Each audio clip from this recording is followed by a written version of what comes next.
মন্ত্রীবর, বলুন মহারাজ। আমি সমস্ত রাজ্যের রাজাদের সাথে যুদ্ধ করে রণজয়ে জয়ী হয়েছে বলে তাই তো দেশ দেশান্তরে আমার নাম হয়েছে রাজা রণজিৎ সিংহ রায়। আপনার তাই তো যুক্তি আমার মনে আজ আনন্দ, আজ শুধু আনন্দ। মহারাজ, আপনার যুক্তি আমি মেনে নিতে পারছি না মহারাজ। এখনো বীর রাজাও বাকি রয়ে গেছে মহারাজ। বলুন মন্ত্রীবর, এমন কে সেই দিগন্ত বীর রাজা এখনো বাকি রয়ে আছে? আপনি তাড়াতাড়ি আমার কাছে খুলে বলুন, সে আমি যে করে হোক ওই রাজাকে পরাস্ত করতে চাই। মহারাজ,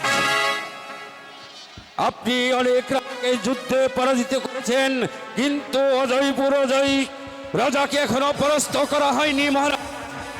অজয় অজয় সিংহ এখনো বাকি রহিয়াছে। হ্যাঁ মহারাজ, এখন বাকি রয়েছে। শুনুন মন্ত্রীবর, বলুন।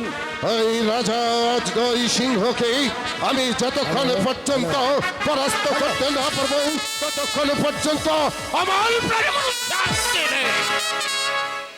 যেমন করে হোক ওই রাজা অজয় সিংহকে আমার পরাস্ত করতেই হবে। ভালোই করতে হবে মহারাজ।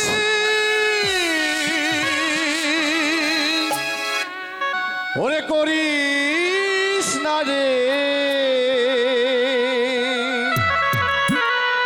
ওরে মহারাজ, দেরি কিছু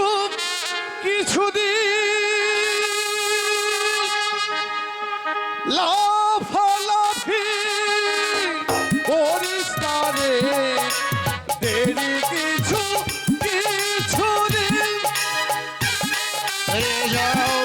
ফিরে যাও বলে পাগল, এই মুহূর্তে আমি বলছি এই তরি ত্যাগ করো।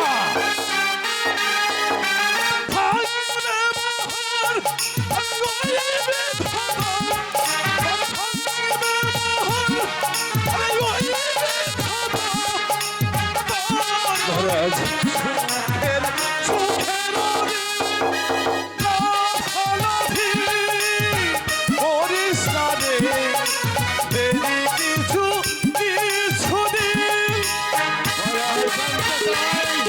আমার দরবার থেকে এই মুহূর্তে তুমি বেরিয়ে যাবে কিনা?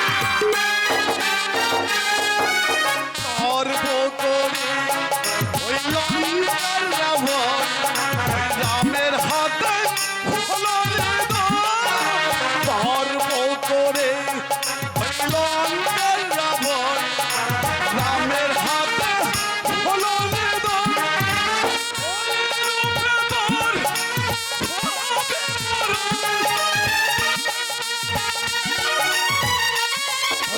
মহারাজ, ধৈর্য ধরুন।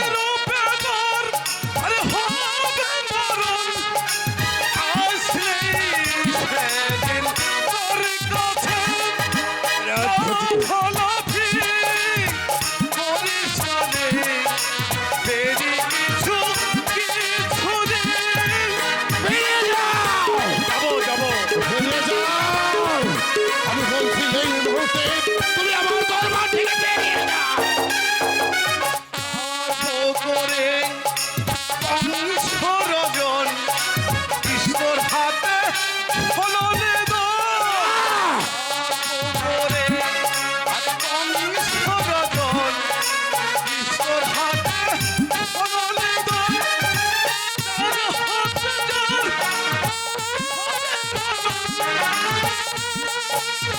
ধৈর্য ধরুন মহারাজ, আপনি বিচলিত হবেন না। পাগলের কথা শুনতে হবে না।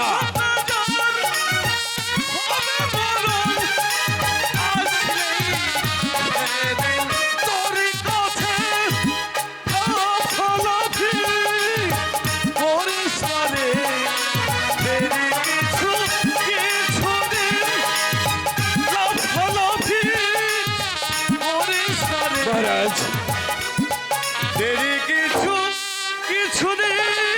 বেরিয়ে যাও আমার দরবার থেকে এই মুহূর্তে বেরিয়ে যাও। আর যদি বেরিয়ে না যাস তাহলে আমি কিন্তু তোমাকে মারতে পারতাম। মহারাজ, তুমিও জেনে রেখো, শক্তির অহংকার একদিন ভেঙে যাবে।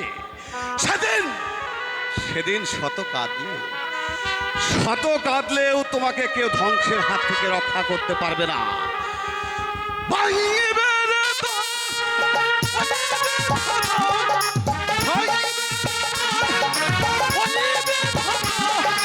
তোর ওই সুখের দিন লাফালাফি করিস না রে, দেরি কিছুদিন।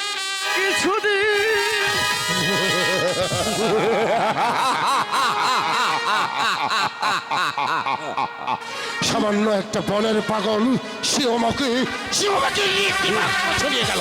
মহারাজ আগলে যাও বলে তা কখনো সত্যি হতে পারে না মহারাজ। মহারাজ এই সত্যি কথা মানে আরে একদম সত্যি কথা।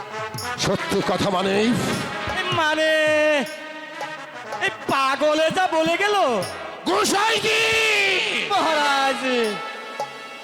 তোমার পণ্ডিতি আমি আর শুনতে চাই না গোসাইজি। এটা তো তোমাদের সকলের জানা, এই রণজিৎ সিংহ বীরু দুর্বল কা পুরুষ নয়।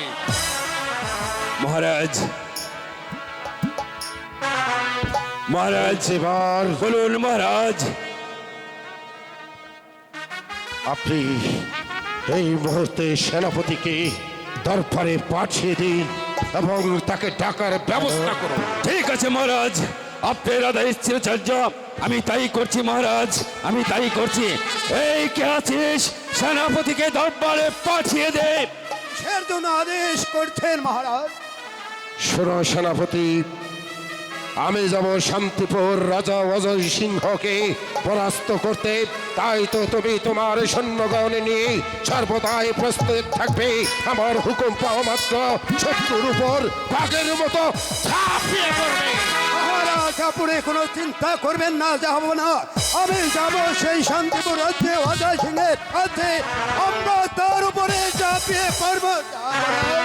হ্যাঁ সেনাপতি, কথাটা যেন মনে থাকে। বেশ, আমি এক্ষুনি চলে যাচ্ছি। আমি আর শূন্য সমর্থন নিয়ে আমি যাব সেই অজয় রাজার। নরোত্তম, মহারাজ এবার কিন্তু আমার সঙ্গে তোমাকে যুদ্ধে যেতে হবে। ঠিক আছে দেখা তো